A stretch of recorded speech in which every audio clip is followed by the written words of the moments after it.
It was the spring of 1988, and Nelson Piquet, three-time Formula One world champion, stood in the Lotus factory paddock in front of reporters and said it with the confidence of a man who had nothing to prove.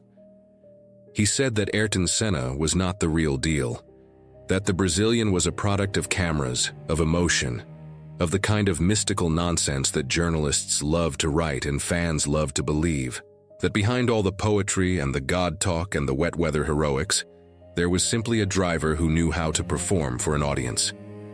Piquet had 3 world titles. He had beaten Niki Lauda. He had beaten Alain Prost. He was the most calculating, intelligent, politically shrewd champion Formula One had produced in a generation. And in his estimation, Ayrton Senna was a taxi driver from Sao Paulo who had learned to look good in front of a microphone. What happened next, across one of the most brutal racing seasons in the sport's history, was not a press conference. It was not a quote. It was not a dramatic speech. It was 194 laps of pure, merciless, undeniable truth. If this kind of story speaks to you, the kind where the response happens on the track, not in words, you might want to hit subscribe before we go any further. Every week there's another story like this one waiting for you here. Now let me take you back to where this actually started, because the tension between these two men did not begin in 1988. It began 5 years earlier, in a moment that most people have forgotten, in a moment that Senna never forgot. It was 1983, and Ayrton Senna was not yet a Formula One driver. He was 23 years old, sharp, hungry, and already earning a reputation in the junior formulas in England that was making people in the paddock pay attention. He had been invited to test a Brabham, Piquet's team at the time, at the Paul Ricard circuit in the south of France. It was the kind of test that could change a driver's entire future. A good performance in a Brabham meant you existed in the eyes of Bernie Ecclestone. And in Formula One, existing in the eyes of Bernie Ecclestone was halfway to having a seat. Senna prepared carefully. He studied the circuit. He prepared his notes. He arrived focused and professional in the way he always did, with that particular stillness he carried that made people either trust him completely or find him deeply unsettling.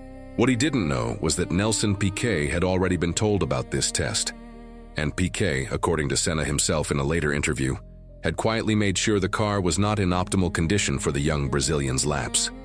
The mechanics, following signals they understood without needing to be spelled out clearly, made adjustments, small ones, subtle enough to seem like normal mechanical variants, but adjustments nonetheless. Senna drove the car, felt something wrong immediately, said nothing publicly, and drove as well as he could under the circumstances. The results were unimpressive. The Brabham door closed. Years later, Senna described it directly. He said he believed the car had been sabotaged. He said he had no proof, but he knew. Drivers at that level always know when a machine is being honest with them and when it is not.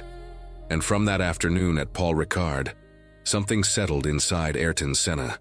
Not rage, not bitterness, something colder and more useful than either of those. A quiet certainty that when the time came, the track would be the only court that mattered.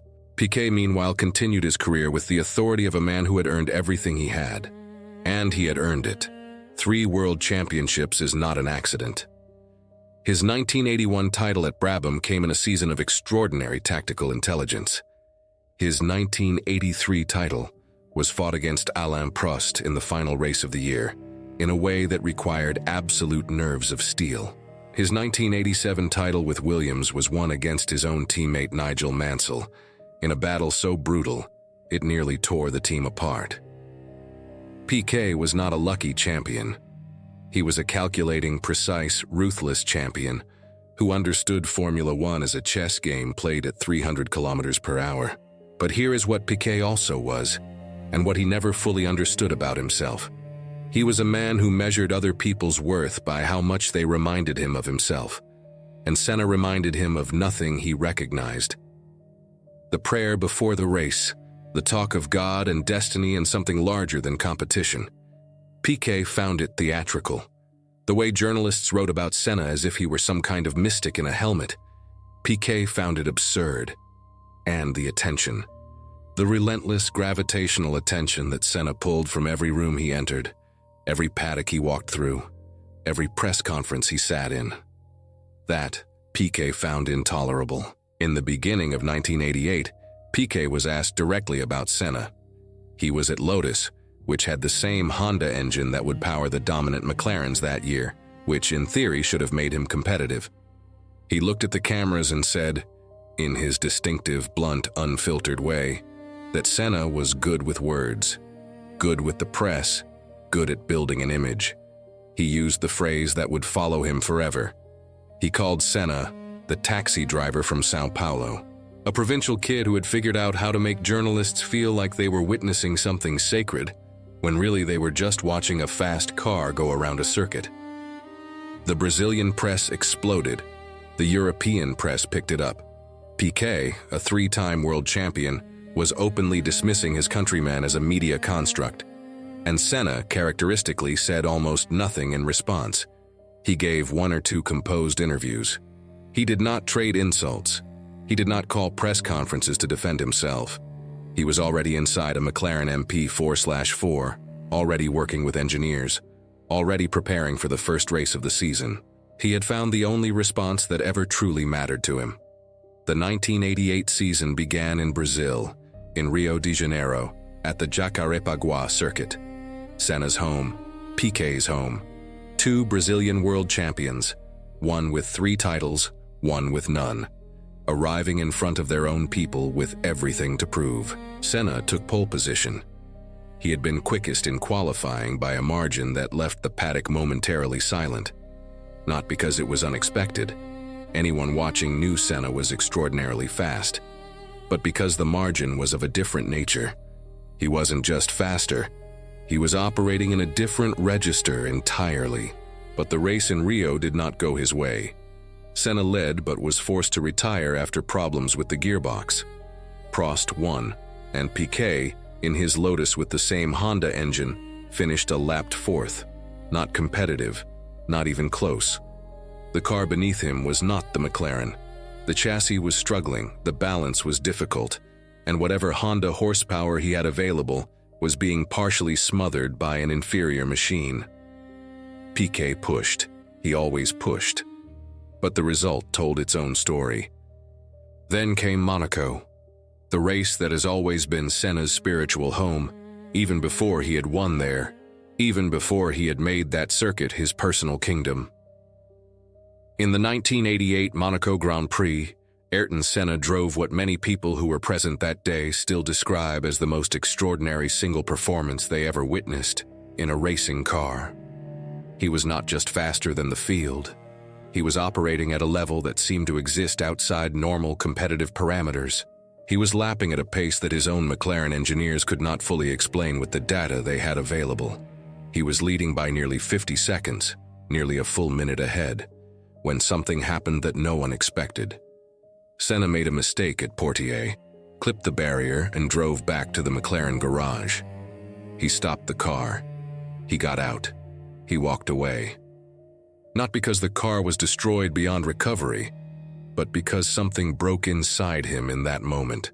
Not mechanically, but internally. Later, he described the sensation of being in a state so far beyond normal consciousness while driving that lap after lap that when he suddenly became aware of the margin he had built, the awareness itself pulled him out of the state. He described it as if he had touched something and then lost it the moment he recognized he was touching it. He sat in the apartment he rented in Monaco. He sat alone for a long time. He did not speak to the press that afternoon. When he eventually did speak, days later, what he said was not what people expected from a driver who had just retired from a lead of 50 seconds. He talked about what it means to exist in a space beyond fear. He talked about where a driver goes when the rational mind stops running the show. Piquet read the quotes and reportedly shook his head and laughed. But the season continued, and the season told a story that no laugh could erase. In 16 races, Ayrton Senna won 8 of them. He took 13 pole positions, a record that shattered the 9 that had been held by Nelson Piquet himself from the 1984 season. He won the World Championship by 3 points over his teammate Alain Prost, who won 7 races himself in the same machinery. Between Senna and Prost, the McLaren MP 4/4 won 15 of the 16 races on the calendar. The one race it didn't win was the Italian Grand Prix, where Senna collided with a backmarker while leading late and retired. And Nelson Piquet and his Honda-powered Lotus, in the machine that should have been competitive, scored 3 third-place finishes across the entire season. 3. In the same engine configuration that was powering a car to 15 victories. The difference was not the power unit. The difference was everything else. The chassis, yes. The team, yes. But also the driver. Piquet's Lotus was not a world championship car, and no one pretended otherwise. But the gap between where Piquet ran and where Senna ran that season was not just a gap between 2 machines. It was a gap between 2 different eras of the sport, and only one man was living in the new one. The media-driven showman won 8 races and a world championship. The media-driven showman outqualified the entire field at 13 of 16 circuits. The media-driven showman drove Monaco at a pace his own engineers said they could not model on any of their systems. And the man who had called him a taxi driver finished a lapped 4th in his home race, scored 3 podiums in a season of 16 rounds, and watched from increasingly distant territory as everything he thought he understood about Ayrton Senna turned out to be wrong. There is one more piece to this story that doesn't get told often enough. In 1988, after the championship had been decided, Piquet gave an interview in which he was asked whether he had changed his assessment of Senna.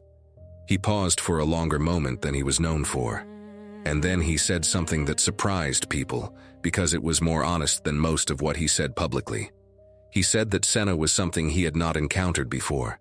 Not in the way he drove. Piquet had seen fast drivers his whole career. But in the way the driving and the person were the same thing. He said, and these were his words approximately, that with most drivers you could separate the man from the machine.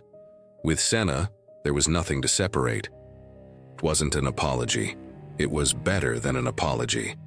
It was the specific honesty of a man who had spent 5 years calling something fake and finally admitted, in his own language, that it was the most real thing he had seen. Piquet retired from Formula One in 1991. Senna died at Imola in 1994, with 3 world championships, 65 pole positions, and 41 Grand Prix victories. He is still, by most measurements taken by engineers and historians, and the drivers who raced against him, and the drivers who came after him and tried to understand what he was, one of the most complete racing drivers the sport has ever produced. And somewhere in all of that, behind the image, behind the philosophy, behind the prayer and the poetry that Piquet found so easy to dismiss, there were 13 pole positions in a single season. There were 8 race victories. There were laps driven at Monaco in 1988 that engineers still study today, trying to find where the time came from.